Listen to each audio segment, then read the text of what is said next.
बहुत समय तक एक वर्ग को छूत कह दिया गया कि तुम मंदिर नहीं जा सकते। जो नीची जाति में जन्म लिया है वो मंदिर नहीं जा सकता, वो पढ़ नहीं सकता। तो इस समस्या को देखते हुए सदगुरु कबीर ने कहा होगा कि हरिजन 4 वर्ण से ऊंचा। ये जो 4 वर्ण बनाए गए इससे भी ऊंचा हरिजन है। तो लोगों को तो आश्चर्य हुआ होगा, ये कैसे? साहब तो बिल्कुल एक नई बात कह रहे हैं कि हरिजन 4 वर्ण से ऊंचा कैसे? तब साहब कहेंगे बैठो, बता रहे हैं। आगे साहब कहते हैं, नहीं मानो तो साखी दिखाऊं, सबरी के घर सबरी के फल खाए जूठा। उन्होंने कहा अगर तुम्हें भरोसा नहीं होता है तो शास्त्र दिखाऊं, साखी दिखाऊं, क्योंकि लोगों के मन में सवाल तो होंगे। कोई भी बात आदमी ऐसे थोड़े मानता है। आपको ही कोई बात कही जाए तो आप कहेंगे प्रमाण क्या है, शास्त्र में लिखा है क्या? अगर शास्त्र में लिखा है तभी मानेंगे। तो सदगुरु कबीर तो सारे शास्त्र और सारे तर्क और सारे प्रमाण लेकर बैठते थे, कोई भी बात हवा में नहीं कहते थे। वो सारे शास्त्रों का अध्ययन करके बैठे थे, वो सारे योग, सारे हठयोग करके बैठे थे, सारी साधना करके बैठे थे, सभी मतपंथ संप्रदायों को जानकर बैठे थे। तो जैसे ही लोगों ने कहा कि हरिजन 4 वर्ण से ऊंचा, आप कह तो रहे हैं लेकिन कैसे? और सबसे पहली बात तो ये हरिजन है क्या? साहब ने कहा हरिजन मतलब जो हरि का जन है, जो हरि का आदमी है। जो भी गुरु में आस्था रखता है, जो भी भगवान में आस्था रखता है, जिसका जीवन छल से रहित है, कपट से रहित है, जिसका जीवन निश्छल है, वही हरि का जन है। और ये 4 वर्णों से श्रेष्ठ है, ऊंचा है। लोगों ने कहा कैसे? साहब ने कहा नहीं मानो तो साखी दिखाऊं, सबरी के फल खायो जूठा। कि देखो राम जी का प्रसंग आप सब सुनते हैं, हालांकि इस पर बहुत ज़्यादा कई बार लोग विवाद भी कर देते हैं। साहब कहते हैं हमें विवाद नहीं करना चाहिए, हमें जो अच्छाई है उसे ग्रहण कर लेना चाहिए और जो बुराई है उसे छोड़ देना चाहिए। हम सब करते क्या हैं, अच्छाई ग्रहण करने में देरी कर देते हैं, उसको ग्रहण नहीं करते हैं, बुराई है उसको पहले ले लेते हैं। लेकिन ऐसा कहाँ करते हैं? इसे अध्यात्म में ही करते हैं, धर्म में करते हैं, बाहर ऐसा नहीं करते हैं। अभी कोई आदमी रास्ते में जाए और रास्ते में कहीं उसको एकदम कूड़ा के ढेर में, जहाँ भयंकर कूड़ा पड़ा हो और वहाँ पर 1000, 2000, 5000 रुपया गिरा हो, तो आदमी कूड़ा को नहीं देखता, वो नोट उठा के चल देता है, वहाँ फिर कूड़ा को नहीं छुएगा। कहीं सोना गिरा हो और वहीं पर गंदगी भी हो, वहीं पर कंकड़ भी हो, तो आदमी कंकड़ नहीं उठाता है, सोना उठा के चल देता है। मतलब वहाँ पर वो जानता है कि हमें कंकड़ से मतलब नहीं है, वहाँ जानता है हमें गंदगी से मतलब नहीं है, वहाँ सोना से मतलब है, सोना उठा लेता है। पर जब हमें किसी महापुरुष, किसी शास्त्र से अच्छाई लेने की बात हो तो हम वहाँ से बुराई ले लेते हैं। तो अभी बहुत सी चर्चाएं होती है कि राम जी ने सबरी का फल नहीं खाया था, बेर नहीं खाया था, और ये सत्य भी है। जो आप वाल्मीकि रामायण पढ़ेंगे, अध्यात्म रामायण पढ़ेंगे और रामचरित मानस तीनों पढ़ेंगे तो वहाँ पर ये स्पष्ट रूप से कहीं नहीं है कि राम जी को सबरी ने जूठे बेर खिलाए थे। फल से स्वागत किया, जल का जंगल का कंद मूल फल दिया, इतनी चर्चा है। उसके बाद राम जी ने उसे ग्रहण किया, लेकिन ये कहीं नहीं है कि राम जी ने जूठे बेर खाए। तो ये कहाँ से आया? तो ये रामानंद सागर जी ने अपनी जो रामायण की रचना है सीरियल की, उसमें उन्होंने जोड़ा, पर हम इसे सकारात्मक ढंग से ले सकते हैं। वहाँ पर वो दर्शाना चाह रहे थे कि माता शबरी भक्ति की पराकाष्ठा में थी, उनके पास बाहरी धन नहीं है, बाहरी दौलत नहीं है, बाहरी समृद्धि नहीं है, लेकिन भीतर भक्ति का धन, प्रेम का धन इतना विराट है कि वो उस क्षण में जब श्री राम का चरण पड़ा है उनकी कुटिया में, तो इतनी भाव विभोर हो गई, इतनी भक्ति में लीन हो गई, इतना प्रेम में लीन हो गई कि वो बेर सहज में न दे सकी। उन्हें लगा कि कहीं मैं बेर ऐसे प्रभु को दे दी तो कहीं खट्टे न उनको मिल जाए, इसलिए उसने पहले चखा, एक भाव प्रस्तुत किया गया। शास्त्र में नहीं है कि उन्होंने चखा, पर रामानंद सागर जी ने इसको इस तरह से प्रस्तुत किया कि उस भक्ति के पराकाष्ठा को दर्शाने के लिए, प्रेम की पराकाष्ठा को दर्शाने के लिए। और ये घटना महाभारत में भी एक बार आती है, जब श्री कृष्ण विदुर के घर गए और विदुर जी की धर्म पत्नी ने वैसी ही भक्ति में विभोर होकर श्री कृष्ण को केला जब खिला रहे थे तो इतनी भक्ति में लीन हो गई कि छिलका कृष्ण को पकड़ा रही थी और केला फल वो कूड़े में डाल रही थी।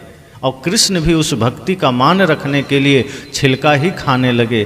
तब विदुर जी आए और उन्होंने कहा, ये तुम क्या कर रही हो? अरे छिलका खिला रही हो कृष्ण को। तब उसे होश आया कि ये क्या हो गया। तो कृष्ण ने समझाया कि नहीं, ये प्रेम का भोजन है, ये प्रेम समाया हुआ है। ये बात केले के छिलके की नहीं है, उस भोजन में, उस प्रसाद में, उस केले के छिलके के पीछे जो विदुर की पत्नी का अनंत भक्ति है, अनंत प्रेम है, वो देखो। वही बात रामानंद सागर जी ने माता शबरी की भक्ति के संबंध में भी दर्शाया कि जैसे शास्त्र में तो चर्चा नहीं है कि उन्होंने जूठे बेर खिलाए, लेकिन अगर सीरियल में आया तो इसके पीछे का भाव यही हो सकता है कि माता शबरी की जो भक्ति है वो निष्कपट है, निश्चल है, कोई कामना नहीं है, कामना रहित है। आज हम किसी की भक्ति करते हैं, गुरु की भक्ति करते हैं, तो लोग निष्कपट भक्ति नहीं कर पाते, निष्काम भक्ति नहीं कर पाते, कोई ना कोई कामना होती। बहुत से लोग हैं गुरु के पास जाते हैं, गुरु जी हम आपकी भक्ति करते हैं, आपसे दीक्षा लेना चाहते हैं। तो गुरु जी कहते हैं ठीक है। तब लोग कहते हैं गुरु जी लेकिन एक कृपा कर दीजिए, आशीर्वाद दीजिए कि हमारा पोता, हमारा बेटा पास हो जाए मैट्रिक में, और अगर आपका ये आशीर्वाद मिल जाए तो फिर हम घर में आपको बुला के सत्संग कराएंगे। मतलब वहाँ भक्ति निष्काम नहीं हुई, वहाँ कामना हो गई कि अगर आपका आशीर्वाद हो तो बेटा पास हो जाए, नौकरी मिल जाए, घर में सब धन धान्य संपन्न हो जाए, जमीन का विवाद सुलझ जाए, घर मकान सब पक्का बन जाए, इस कामना से गए। और कहीं गुरुजी ने कह दिया कि हमारे आशीर्वाद से अगर नहीं हुआ तो, तब लोग ये भी कह देते हैं कि फिर आपसे क्या लेना देना, जब काम ही नहीं बनेगा तो आप अपने रास्ते, हम अपने रास्ते। तो कोई भक्ति हुआ? भक्ति में व्यापार नहीं होना चाहिए। ये तो व्यापार हो गया कि गुरुजी आप धन दीजिए तो भक्ति करेंगे, गुरुजी आशीर्वाद दीजिए तो भक्ति करेंगे। माता शबरी ने दर्शाया कि भक्ति निष्काम होती, जिसमें कोई कामना नहीं है।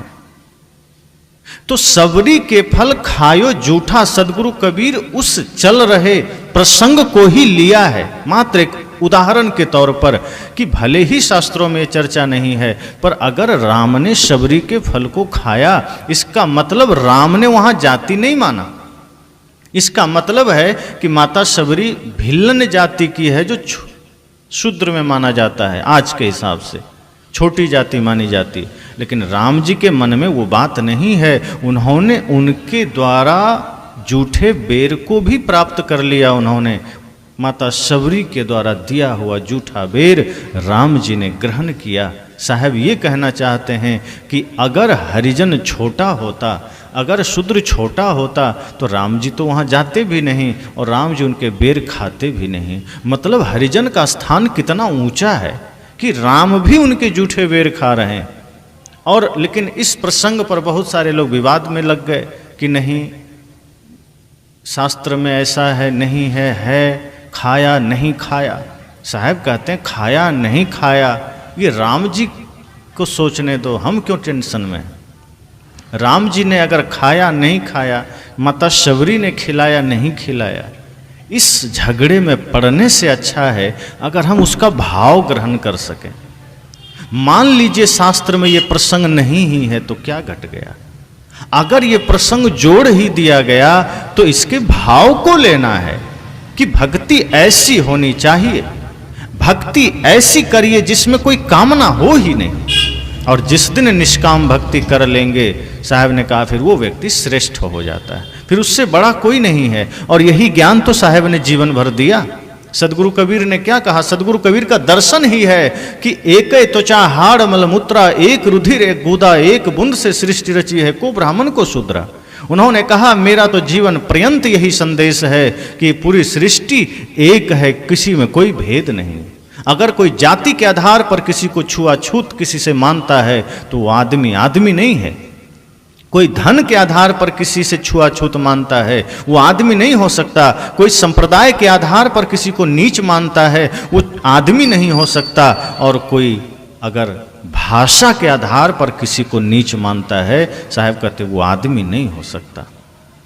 सब में वही खून है, सब में वही हड्डी है। ब्राह्मण ने कहा कि मैं बड़ा कुल में जन्म लिया, मैं बड़ा हो गया। क्षत्रिय ने कहा मैं क्षत्रिय कुल में जन्म लिया, मैं उसके बाद मैं बड़ा हूँ। वैश्य ने कहा फिर मैं हूँ, और शूद्र सबसे नीचे है। तो तभी तो साहब ने कहा ये कई त्वचा हाड़ मलमूत्रा एक रुधिर एक गूदा। कहा तुमको भरोसा नहीं है, तुम सब कहते हो बड़े कुल में जन्म लिए। तो ये बताओ सबके अंदर जब हड्डी वही है, रक्त वही लाल है, मांस मज्जा वही है, फिर तुम किस आधार पर बड़े हुए? बड़ा होने का पैमाना किसी की जाति नहीं हो सकती। कोई व्यक्ति जाति से बड़ा नहीं होता, व्यक्ति कर्म से बड़ा होता है। और कर्म जब बिगड़ जाए तो आप जानते हैं ना, रावण ब्राह्मण कुल में जन्म लिया, कर्म बिगड़ गया, राक्षस बन गया कि नहीं? माता सबरी भिलन जाति की थी, लेकिन कर्म इतना महान हो गया कि राम भी वहां सिर झुका रहे हैं। कर्म महान होता है, कर्म ही इंसान की पहचान है। अगर कर्म महान है तो कोई भी श्रेष्ठ हो सकता है, और कर्म घटिया है तो जो श्रेष्ठ कुल में जन्म लिया वो भी नीच हो सकता है। इसलिए साहब कहते हैं जाति के आधार पर किसी को बांटना नहीं, जाति के आधार पर कोई छोटा बड़ा नहीं होता। और ये समाज आज जातियों में बंटा है, ये समाज आज संप्रदायों में बंटा है। कोई कहता है हम कबीरपंथी, कोई बौद्धिस्ट, कोई जैन, कोई सदाफल में, कोई जय गुरुदेव में, कोई निरंकारी में। रास्ते अलग अलग हो सकते हैं पर मन तो एक होना चाहिए। विचारधारा अलग अलग हो सकते हैं, लक्ष्य तो एक होना चाहिए।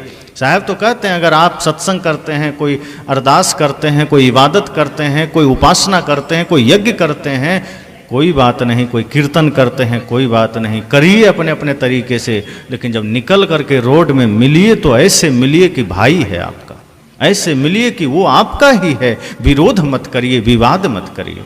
साहब ने कहा बड़ा छोटा व्यक्ति कर्म से होता है। अगर भेद करना है, छुआछूत करना है तो करिए, लेकिन उस आदमी से जो निशाचर वाला जीवन जी रहा है। अब कोई मांस खा रहा है, मदिरा पी रहा है, व्यभिचार कर रहा है तो उसके हाथ का पानी भी मत पीजिए।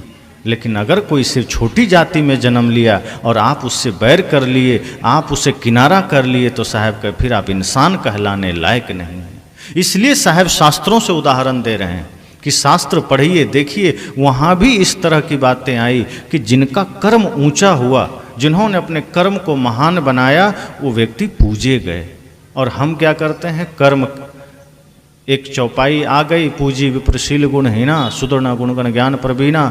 अब उस हिसाब से अगर मान्यता हो जाएगी तो समस्या हो जाएगी कि जो शील गुण से भ्रष्ट हो ब्राह्मण फिर भी पूजनीय हो, और शूद्र अगर ज्ञान गुण में प्रवीण हो फिर भी पूजनीय नहीं है। ये तो अनर्थ वाला शब्द हो गया।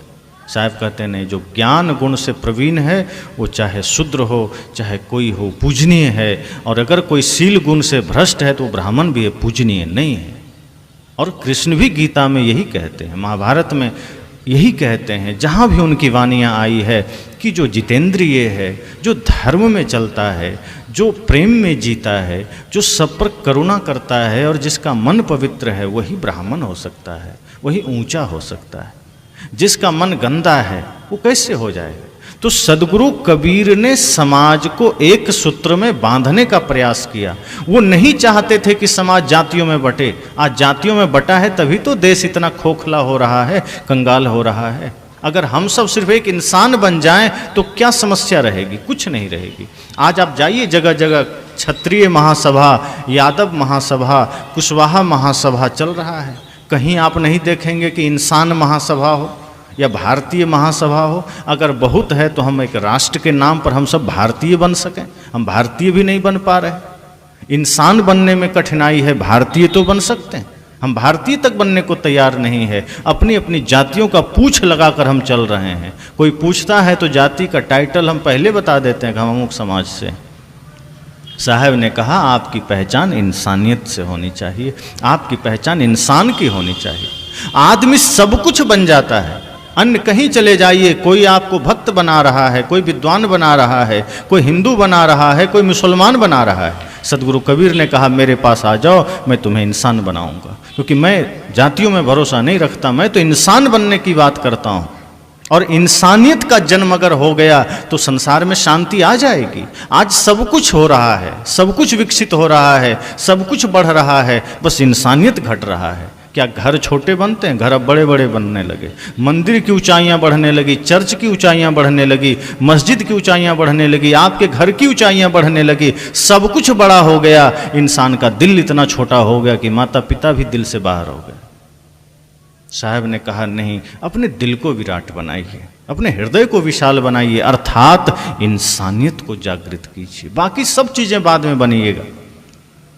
अगर इंसानियत का जन्म हो गया तो समाज सुंदर हो जाएगा। इसलिए किसी कवि ने कहा है, भक्त या विद्वान कवि, भगवान पंडित मौलवी। भक्त या विद्वान कवि, भगवान पंडित मौलवी। जो भी बनना बाद में, पहले बनो तुम आदमी। आदमी के शहर में मैं ढूंढता हूँ आदमी। आदमी के शहर में ही खो गया है आदमी। आदमी के शहर में मैं ढूंढता हूँ आदमी। किसी ने कहा मैं आदमी के शहर में आदमी खोज रहा हूँ। लोगों ने कहा क्या पागलपन है, चारों तरफ आदमी ही है। कहा मुझे कोई आदमी दिख ही नहीं रहा। कहा ये तो सब आदमी है। कहा नहीं, पूछो, कोई आदमी नहीं है। आप किसी से पूछिए तुम कौन हो तो कहेगा मैं ब्राह्मण हूँ। किसी से पूछे तुम कौन हो तो मैं राजपूत हूँ। तुम कौन हो? मैं यादव हूँ। तुम साहू हूँ। आदमी कहाँ है? किसी से पूछो तुम कौन? मैं कबीरपंथी। तुम कौन? मैं वैष्णव, मैं जैन, मैं बौद्ध। साहब ने कहा कोई आदमी नहीं दिख रहा। सब कुछ ना कुछ टाइटल लेके खड़ा है, कोई ना कोई पदवी लेके खड़ा है। इंसानियत की बात ही नहीं। कोई जाति से अपने को बड़ा मान रहा है, कोई पढ़ लिया तो बड़ा मान रहा है, कोई पद में है तो बड़ा मान रहा है। जिस दिन आदमी का कर्म बड़ा हो जाएगा उस दिन खुद बड़ा कहने की आवश्यकता नहीं पड़ेगी। बड़ा आदमी होता है झुकने से, बड़ा होता है विनम्रता से, बड़ा होता है सबके प्रति करुणा का भाव रखने से। बड़ा वही है जिसमें बड़ा स्वभाव हो। बड़ा वो नहीं है जो जिसको पद बड़ा मिल गया, दो चार लोग साथ चल दिए। बड़ा वो नहीं जो ऊंची कुल में जन्म ले लिया। राजस्व यज्ञ में श्री कृष्ण ने संतों के चरण धोए, जूठे पत्तल उठाए। क्या कहा था? युधिष्ठिर ने कहा सारे कार्यों का बंटवारा हो गया, अब कोई काम नहीं बचा। श्री कृष्ण ने कहा मुझे भी तो कोई जिम्मेदारी दे दो। सभी ने कहा अब तो कोई काम बचा ही नहीं, सब हो गया। भीम को काम मिल गया, अर्जुन को काम मिल गया, अतिथियों का देखभाल का मिल गया, स्टोर रूम का चाबी किसी को मिल गया, सब हो गया, अब कोई काम नहीं बचा। कृष्ण ने कहा सबने अपने अपने अनुसार काम लिया है, मेरे नज़र में अभी भी एक काम बाकी है। सोचिए, भगवान श्री कृष्ण सब लोग सम्मान दे रहे हैं, सबसे पूजनीय हैं, और उनकी दृष्टि कहाँ है? लोगों ने कहा अब कौन सा काम बचा? कृष्ण ने कहा जो संत आएंगे उनका चरण में धोऊंगा और जूठे पत्तल में उठाऊंगा। और उन्होंने किया, तो वही कृष्ण हो सकता है। कृष्ण होना साधारण बात नहीं। कृष्ण ने जूठे पत्तल भी उठाए। आज व्यक्ति अपनी थाली उठाने में शर्म करता है। श्री कृष्ण भले ही गोवर्धन उठाए हो ना उठाए हो, गोवर्धन एक प्रतीक है, अर्थात बड़ी जिम्मेदारियों को अपने कंधे पर उठाना वो गोवर्धन उठाना जैसा ही है। कोई पहाड़ उठाए हो इसकी तो कल्पना भी नहीं कर सकते। लेकिन निश्चय ही वो प्रतीक इस बारे में हो सकता है, निश्चय ही वो संकेत इस बारे में हो सकता है कि छोटी सी उम्र में उन्होंने अपने संपूर्ण जीवन में इतनी जिम्मेदारियां उठाई, इतने संसार का भार उठाया कि गोवर्धन से तुलना कर दिया गया। आज एक आदमी छोटा सा गोबर नहीं उठा सकता, वो गोवर्धन क्या उठाएगा। साहब ने कहा कि हरिजन 4 वर्ण से ऊंचा, ये हरिजन है, ये चारों वर्णों से ऊंचा है, लेकिन हम वो हरिजन होना ही नहीं चाहते। हम हरि का, गुरु का जन होना ही नहीं चाहते, हम गुरु से जुड़ना ही नहीं चाहते। सदगुरु कबीर की सीख कहाँ मानते हैं। जो उन्होंने कहा हम दीक्षा भी ले लेते हैं, उनके परंपरा में हम मानते ही नहीं। उनको मानने वाला ही उनको नहीं मान रहा है, दूसरे क्या माने। बहुत से लोग हैं सदगुरु कबीर के विचारों को नहीं मानते, उनके चित्र को मानते हैं, उनके चरित्र को नहीं मानते। चित्र लग गया, घंटियां हिल रही है, अगरबत्तियां जल रही है, उसके अतिरिक्त कुछ नहीं करना। जो राम के ऊपर किया जा रहा है वही बुद्ध और कबीर के ऊपर किया जा रहा है, फर्क कुछ नहीं है। उल्टा हम राम जी को मानने वालों की आलोचना करते हैं कि राम की पूजा हो रही, पत्थर की पूजा हो रही, मूर्ति की पूजा हो रही। आप चले जाइए बौद्ध मठों में, वहाँ बुद्ध की पूजा हो रही है, वही प्रक्रिया से जो राम की पूजा होती। अंतर क्या रहा। जिस बुद्ध ने ईश्वर की सत्ता ही नहीं माना, उन्हीं को ईश्वर बना के अगर अगरबत्ती घुमाई जाए तो ये क्या है, आडंबर ही तो है, पाखंड ही तो है। साहब ने इन सारे पाखंडों को भी मिटाने का काम किया, साहब ने इन सारे आडंबर को भी ध्वस्त करने का काम किया। माता पिता गुरु सर्वोपरि देव हैं, इनका आदर करना, लेकिन ध्यान रहे किसी भी महापुरुष का निरादर भी मत करना। साहब कहते हैं कि कहीं आप किसी समाज में चले जाइए, अगर वहाँ उनके अनुसार से कोई भक्ति, कोई सत्संग चल रहा है, वहाँ भी हाथ जोड़ लेना, नफरत मत करिएगा। हम करते क्या है कि अपना परंपरा सदैव ऊपर कर लेते हैं, अपना पंथ हम ऊपर कर लेते हैं, दूसरे का नीचा दिखाते हैं, बस इंसान वहीं जुड़ नहीं पाता है और हमारे बीच विरोध की दीवार खड़ी हो जाती है। हम कहीं कपड़ों में बट जाते हैं, कहीं तिलक में बट जाते हैं, कहीं माला में बट जाते हैं। एक बार एक जगह कार्यक्रम था तो संजोग ऐसा था कि वो लोग कबीर पंथ से नहीं थे, वो राम जी की उपासना करते थे। सत्संग मोबाइल में ही सुना था, उनको अच्छा लगा, उन्होंने सत्संग रखा। और जब मैं वहाँ गया तो उन्होंने लाल तिलक मुझे लगाया, मैंने लगा लिया। लेकिन जो पक्के कबीरपंथी थे वो चिढ़ गए कि लाल तिलक आपको नहीं लगाना चाहिए। मैंने कहा उनकी श्रद्धा देखो, ये लाल तिलक है, कोई खून थोड़े न लगा लिया, तिलक ही। इसमें तिलक में क्यों बांटना भाई। हम तिलक में बट जाते हैं, कपड़े में बट जाते हैं। भाव को देखिए कि वो व्यक्ति सदगुरु कबीर के विचार को समझने लगा है, सदगुरु कबीर के उस मानवतावादी विचार को स्वीकार करने लगा है, और आस्था पूर्वक अगर उसने लाल तिलक ही लगा दिया तो समस्या क्या हो गई। हम अगर सफेद में बंध गए तो बंधना ही तो हुआ। तिलक ये भी है, तिलक वो भी है। एक संत बड़ा बढ़िया इस पर कह रहे थे कि आप किसी भी चीज को सकारात्मक लीजिए। रंग और कपड़े में बटेंगे तो फिर बंटते ही चले जाएंगे, फिर हम वही करेंगे जो उन्होंने किया है। उन्हें सफेद स्वीकार नहीं, आपको लाल स्वीकार नहीं, अंतर क्या रहा। सत्य के लिए प्रयास कीजिए, चिन्हों के लिए प्रयास मत करिए। एक संत ने कहा कि जैसे सूर्योदय होता है, वो लाल वस्त्र ओढ़े थे तो किसी ने कहा आपको शोभा नहीं देता, आप श्वेत धारण कीजिए। कहा क्यों, लाल वस्त्र में क्या दिक्कत है।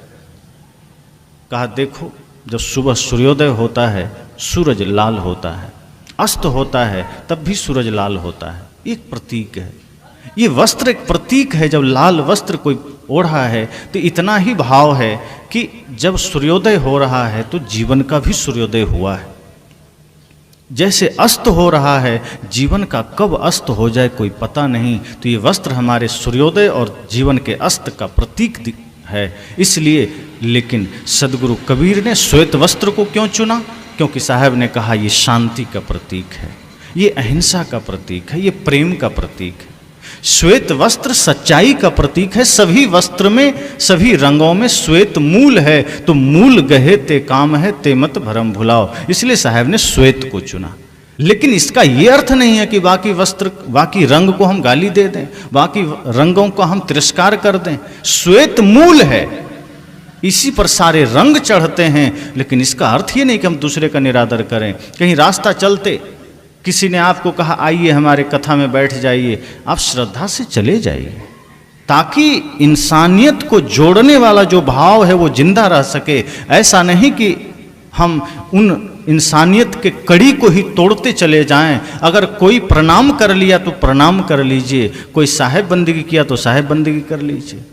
एक व्यक्ति ने कॉल किया मुझे, उसने कहा जय भीम, मैंने भी कहा जय भीम।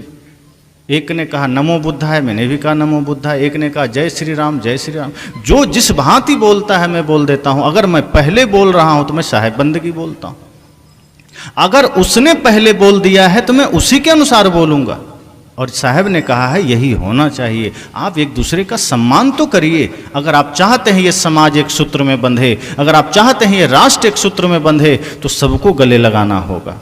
कोई जन्म से बिगड़ कर नहीं आया है। अगर किसी का मार्ग बिगड़ा है तो मार्ग सुधारा भी प्रेम से ही जा सकता है। कभी भी क्रोध को क्रोध से नहीं जीता जा सकता, कभी भी नफरत को नफरत से नहीं जीता जा सकता, कभी भी घृणा को घृणा से नहीं जीता जा सकता। अगर क्रोध को जीतना है तो प्रेम से जीत सकते हैं।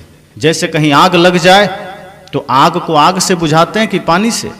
आग लग जाए तो आप पानी से बुझाते हैं। अगर कहीं नफरत की आग जल रही है और इधर से हम भी नफरत की ही आग लेके खड़े हो गए तो दोनों आग मिलकर के भयंकर आग बनेगी और समाज टूटेगा, समाज बिखरेगा और ज़्यादा समस्याएं खड़ी होगी और ज़्यादा द्वेष बढ़ेगा।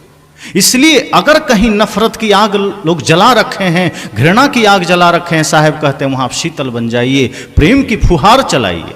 इसलिए तो साहब कहते हैं बाहर मारे चोट। मैंने कहा था अंदर हाथ सहार दे, बाहर मारे चोट। अंदर प्रेम का हाथ रखिए, बाहर आडंबर को थोड़ा थोड़ा साफ भी करिए। साहब ये नहीं कहते कि आंख बंद कर लीजिए।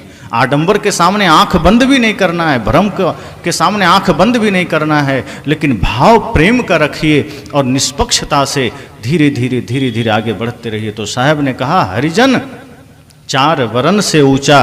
ये जो हरिजन है ये चारों वर्णों से ऊंचा है। ये ब्राह्मण, ये क्षत्रिय, ये वैश्य, ये शूद्र, उससे भी ऊपर हरिजन है जो गुरु का जन है, जो गुरु की आज्ञा में चलने वाला जीव है, वो सबसे ऊंचा है। इसलिए उन्होंने कहा नहीं मानो तो साखी दिखाऊं, सबरी के फल खायो जूठा। राम ने सबरी का फल जूठा खाया। वहाँ उन्होंने ये नहीं देखा कि जूठा है, उन्होंने ये उनकी भक्ति को देखा, उनके प्रेम को देखा। कोई किसी जाति का हो, अगर आप कभी जाएं तो उसकी जाति मत देखिए, उसके भाव और उसकी पवित्रता को देखिए।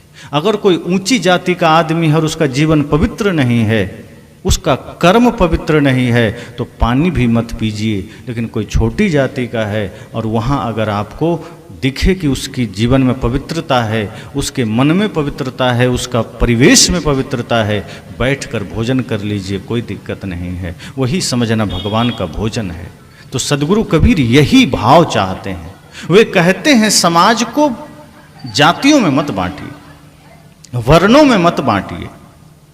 सदगुरु कबीर कहते हैं समाज को इन चीज़ों से बांट देंगे तो समाज खंडित हो जाएगा। और जो सदगुरु कबीर का सपना था कि सब घट मेरो साइयाँ सुनी सेज न कोय, बलिहारी व घट की जागट प्रगट होए। वे कहते हैं जहाँ नजर जाए वहाँ सब परमात्मा ही तो, कौन जगह परमात्मा से खाली है। कहते हैं ना, एक बार गुरु नानक देव काबा गए, मक्का या मदीना, तो मस्जिद में जिधर पश्चिम तरफ जहाँ मस्जिद की दीवार थी उधर पैर करके सो गए। तो मौलवी आए, उन्होंने कहा अरे ये क्या कर दिया, खुदा अल्लाह की तरफ पैर कर दिया, उधर हटाओ पैर हटाओ। तो नानक ने कहा जहाँ तुम्हारा खुदा नहीं है उस दिशा में मेरा पैर कर दो। मौलवी सकपका गया हो, तो अब उसे समझ में आया कि बहुत बड़ी बात बोल दिया नानक ने। कहा तुम ये मान रहे हो कि उधर ही अल्लाह है, इसका अर्थ है कि बाकी दिशा में तुम्हारा अल्लाह नहीं है। मतलब जो तुम कहते हो जर्रे जर्रे में खुदा है, फिर तो झूठ। अगर उधर तुम्हारा अल्लाह है तो इधर किसका है, उधर किसका है, दाएं बाएं किसका है, तो उधर कर दो। उन लोगों को समझ में आ गया कि नानक ने कितनी बड़ी बात कह दी। साहब ने भी कहा जब आप कहते हैं सब घट में परमात्मा बैठा है तो छुआछूत किससे मान रहे हो? जब कहते हो सब दिल में राम बैठा है तो विरोध किससे कर रहे हो? इसका मतलब विरोध फिर आप राम से ही तो कर रहे हो, विरोध आप परमात्मा से ही तो कर रहे हो। अगर हर नारी के भीतर जगदम्बा बैठी है तो आप अपमान जगदम्बा का ही तो कर रहे हो। आप मंदिर गए जगदम्बा के, वहाँ सिर झुकाए, तमेव माता च पिता तमेव बंधुश्च सखा करके आ गए और नारी का अपमान कर दिए। मतलब आपने नारी का नहीं जगदम्बा का अपमान किया है। आपने जगत जननी का अपमान किया है। और साहब कहते हैं यही बात मैं कहना चाहता हूँ कि आप सब घट में उसी परमात्मा को देखिए, उसी भगवान को देखिए, उसी भगवती को देखिए। जब देखेंगे उस प्रेम की नज़र से, उस श्रद्धा की नज़र से, तो कहीं नफरत नहीं दिखेगा, फिर कहीं विरोध नहीं दिखेगा, फिर सब लगेगा मेरा ही है। जेते औरत मर्द पाने सो सब रूप तुम्हारा, कबीर पोंगरा अल्लाह राम का सो गुरु पीर हमारा। जितने भी लोग हैं, औरत हों, मर्द हों, स्त्री हों, पुरुष हों, सब में वही परमात्मा है, सब हमारा है, सब में भगवान बैठा है। साहब ने कहा इसलिए समाज को एक सूत्र में अगर बांधना है, एक सूत्र में लाना है, तो अपने अपने भीतर के नफरत की दीवारों को गिराना होगा, अपने अपने भीतर के संप्रदाय की दीवारों को गिराना होगा। ये जो हम लोगों ने अलग अलग संप्रदाय खड़ा करके सब बंध गए, इसी वजह से और भी विसंगतियाँ आई। किसी ने कहा ये मेरा संप्रदाय, तुम्हारा खत्म, दूसरे का कोई मतलब नहीं। किसी ने कहा मेरे यहाँ ही स्वर्ग मिलेगा, दूसरे के यहाँ नरक मिलेगा। ऐसे अपने संप्रदाय में भी, अपने समाज में भी ऐसे लोग हैं, अलग अलग जगह अपना बैठे हैं और वहाँ से उनका ये कहना है कि हमारे पास ही मिलेगा स्वर्ग का रास्ता, बाकी गुरु आपको नरक में ले जाएंगे। ऐसा कहने वाले भी लोग, कोई ये कहने को स्वीकार राजी नहीं है, स्वीकार नहीं कर रहा कि ज्ञान जहां भी मिल जाए वहां से ले लीजिए, जो भी सच्चे गुरु मिल जाए उनको सिर झुकाइए, नहीं मेरे अलावा कोई सच्चा गुरु नहीं है, ये कहने वाले भी लोग हैं। वो आदमी भ्रम में पड़ता है, कैसे समाज एक होगा। कई लोग ऐसा भी सोचते हैं कि कबीर साहब के अलावा कोई अच्छे संत नहीं है, ये भी गलत बात है।